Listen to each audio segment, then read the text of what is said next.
नमस्ते दोस्तों, सरल बात में आपका स्वागत है। दोस्तों, आज हमारा टॉपिक ऑफ डिस्कशन है ओरल मैनिफेस्टेशंस ऑफ कोविड-19 और इस टॉपिक पे डिस्कस करने के लिए हमारे साथ हैं डॉक्टर प्रसाद भांगे। डॉक्टर प्रसाद भांगे माने हुए MDS oral and maxillofacial surgeon हैं।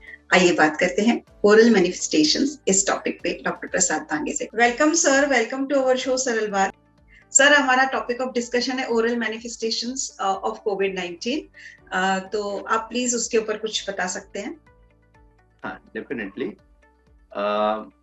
ओरल कैविटी में कोविड-19 इन्फेक्शन की वजह से काफी हमको साइंस दिखती है। इसमें का सबसे मेन इम्पोर्टेंट और एकदम प्रमुख लक्षण जो है वो एक जिंजाइवल इन्फ्लेमेशन या मसूड़ों के ऊपर सूजन आना, ये प्रमुख लक्षण रहता है। नॉर्मली जिंजाइवल इन्फ्लेमेशन जो होता है वो दांत के ऊपर टार्टर होना, कचरा होना, इसकी वजह से भी हो सकता है। या कभी कभी ऐसे भी लोग हमें दिखते हैं कि जिनकी ओरल कैविटी एकदम अच्छी हो बट मसूड़ों के ऊपर सूजन रहती है। यदि ये टार्टर की वजह से हो तो हमारा दांत का क्लीनिंग डेंटिस्ट के पास जाके करा के लेना, ये सबसे इम्पोर्टेंट है। तो जब ओरल कैविटी एकदम अच्छी हो, टार्टर ना हो और ब्लीडिंग होता हो तो complete blood count, bleeding time, clotting time अवश्य करा ले। यदि इसमें कुछ एबनॉर्मलिटी हमें दिखती है तो फिर हमें निश्चित रूप से फिजिशियन डॉक्टर से या डेंटिस्ट डॉक्टर की सलाह लेनी चाहिए। कोविड-19 में जब हमें जिंजाइवल इन्फ्लेमेशन होता है तो हम लोग इमीडिएटली डेंटिस्ट के पास जाके ट्रीटमेंट नहीं करा सकते हैं। We have to wait for 3 to 4 weeks post COVID for the treatment to be done.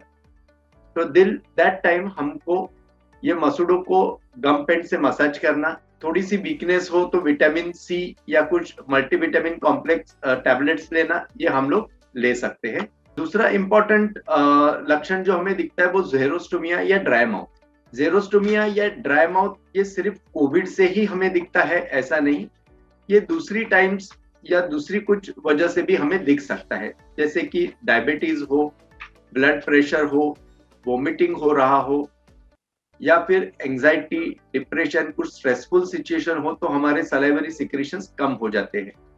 Normally जब ज़ेरोस्टोमिया या ड्राई माउथ होता है तो ओरल कैविटी में बर्निंग सेंसेशन होना, मतलब जलन होना, ये हमें एक कंप्लेन पेशेंट्स देते हैं। इसके लिए हम लोग सलाइवरी सब्स्टिट्यूट्स ओरल कैविटी में लगाए जो कि लोकल इफेक्ट रहता है, एंड ज्यादा पानी पिए। ये एक दो सबसे कॉमन चीजें हैं जो हम लोग ये केस में कर सकते हैं। क्रैक टीथ या फ्रैक्चर्ड टीथ, काफी लोगों में ये हमें इंपॉर्टेंट फाइंडिंग मिला है कि फ्रैक्चर्ड टीथ लेके काफी पेशेंट्स इस दौरान आ रहे हैं, क्योंकि पिछले 1-1.5 साल से कोविड-19 का पैंडेमिक चालू है तो लोग डेंटिस्ट के पास जाने के लिए घबरा रहे हैं। तो कुछ समय दांत काफी सड़े हुए रहते हैं, खाते समय एक आधा एकदम हार्ड ऑब्जेक्ट दांत में आ जाए तो वो दांत फ्रैक्चर हो जाता है। जब ऐसा कोई दांत फ्रैक्चर हो जाए तो वो डेंटिस्ट के पास जाके उनकी सलाह हमें लेनी चाहिए, और कौन से लेवल पर दांत फ्रैक्चर हुआ है ये देख के हमें उसकी ट्रीटमेंट करनी चाहिए। ओरल अल्सर्स, नॉर्मली जो अल्सर्स ओरल कैविटी में हमें दिखते हैं वो एफ्टस अल्सर नाम के या ये टाइप के अल्सर्स दिखते हैं।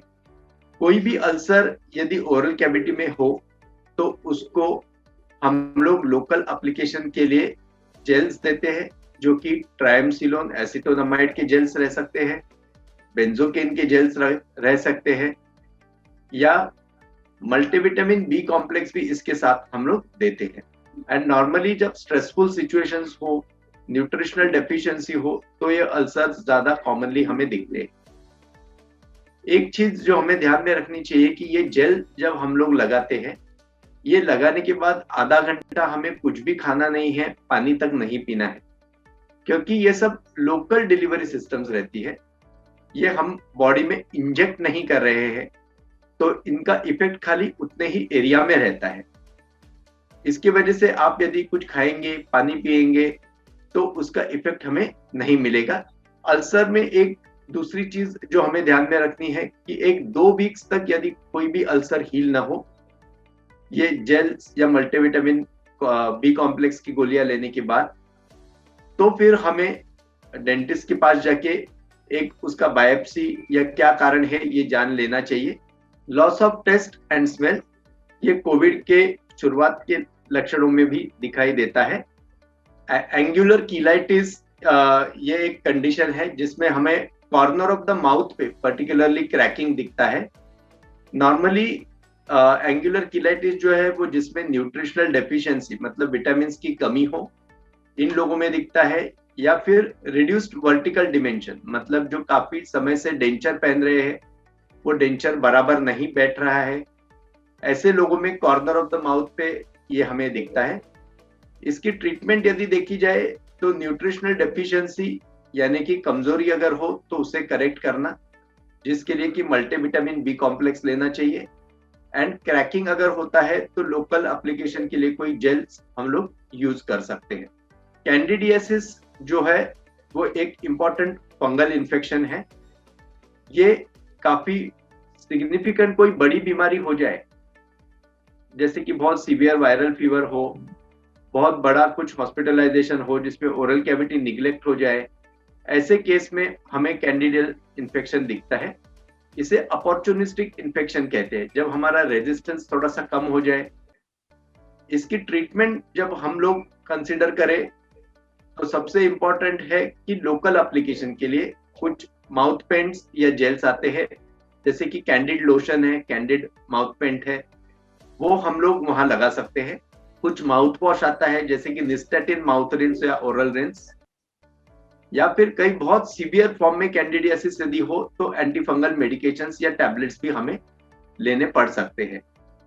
But majority of the cases जो है वो लोकल एप्लीकेशन को रिस्पॉन्ड करते हैं, जैसे कि माउथ पेंट और माउथ वॉश। अभी म्यूकोरमाइकोसिस या ब्लैक फंगस, ये एक इम्पॉर्टेंट बीमारी है जो आजकल काफी लोगों में दिख रही है।